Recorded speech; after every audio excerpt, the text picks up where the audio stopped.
आङो आदै लालुनि सायाव आं बे खोथाखौनो बुंनो सानो जे बिथाङा सासे आर्टिस्टल' नङामोन, बिथाङा सासे एन्टारप्रेनर, सासे आर्टिस्ट, सासे बिजनेसमेन, सासे गाइडेन्स। दा बिथांमोननि गाइडेन्सनि गेजेरावनो आं सासे बर' भातारमारि गामिनि गथ' हिसाबै बै समाव जेब्लानाखि आं आंनि गिबि गुदि माबाखौ जागायजेनदोंमोन, दावबायनायखौ आंनि आर्टिस्टनि, बेखौ बिथांमोननि दैदेननायनि माखासे प्रग्रामनि गेजेरजोंनो आं दावबायजेनदोंमोन। माने जिखुनु जाया मोनसे प्रग्रामखौ जेरैखि जाया जाफुंसारनांगौ। बैसागु प्रग्राम लायोबाबो, गामिनि प्रग्रामफोरखौ लायोबाबो माने बियो जेरैखि जाया जाफुंसारनांगौ। बा गामिनि मोनसे फुटबल खेला लानायावबो माने बे खेलाफोरखौबो जाफुंहोथारनांगौ। बा जिखुनु मोनसे दिनै माबा मोनसे गामिनि माबा मोनसे प्रग्राम लानायाव बे प्रग्रामखौ जाफुंहोथारनांगौ होननानै बिथाङा थुलुंगा होयोमोन आरोखि।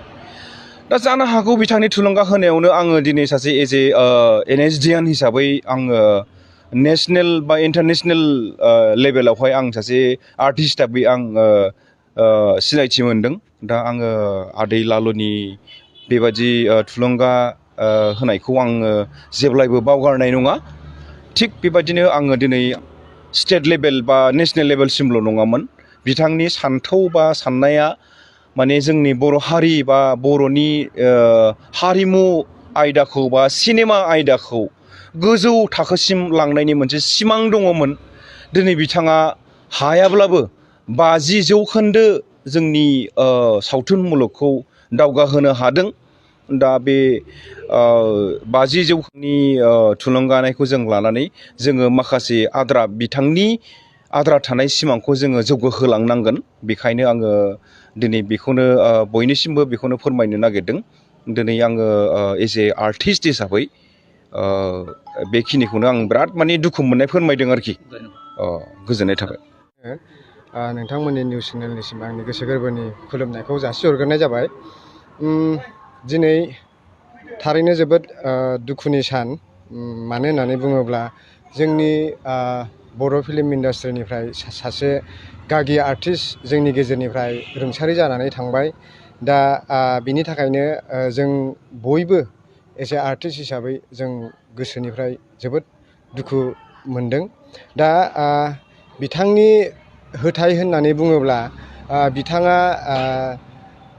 2014निफ्राय 2017सिम बिथाङा आब्बानि आफादगिरि जानानै दंमोन।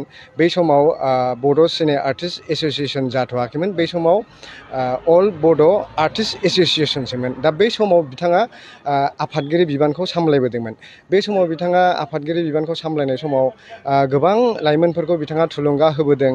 आरो गोबां लाइमोनफ्रा बिथांनि समावनो बोरैहाय माने गावनि दैलि लाइफखौ बोरै खुंलांनांगौ, बोरै सेल्फ डिपेन्ड जानांगौ, बिथाङा जोंनि लाइमोनफोरखौ फोरोंदों। खारन बिकास सारा मोनसे खोथाखौ मिथिगौमोन जे फिल्म इन्डास्ट्रिनि गेजेरजोंबो गावनि लाइफखौ थांनानै थानो हायो होननानै बिथाङा मिथिखागौमोन। जायनि थाखाय बिथाङा जोंनि गोबां बर' लाइमोनफोरखौ मोनसे फोरोंबोदोंमोन, मोनसे एडभाइस होदोंमोन जे जों साख्रि बाख्रिजोंल' मानो नाजाबाय थानो, साख्रि बाख्रिया जोंनि साफ्रोमनिबो खाफालाव गैया।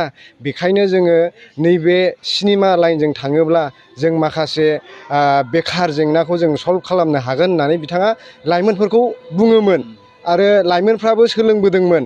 जायनि थाखाय दिनै बिथांनि बे बोसोनावनो जोङो फैनानै दिनै जोङो बे स्टेजसिम सफैदों, बे लेभेलसिम सफैदों, जेराव दिनै जोंनि गेजेराव गोबां लाइमोनफ्रानो मोजां एक्टर, मोजां एक्ट्रिस, दिनै ओरैजाय लवार आसामनिफ्राय आपार आसामसिम सिनायजानाय एक्टर एक्ट्रिस गोबां जोंनि गेजेराव बिथांनि एडभाइसआवनो जानो हादों। आरो गोबां जोंनि बर' लाइमोनफ्रा दिनै साख्रिनि सायाव सोनाराबालासिनो सासे एक्टर जानानै, सासे एक्ट्रिस जानानै माने फिल्म इन्डास्ट्रियाव ओंखारनायनि गेजेरजों गोबां गावनि जिउखौ खुंलांनायाव गोरलै जाबोदों।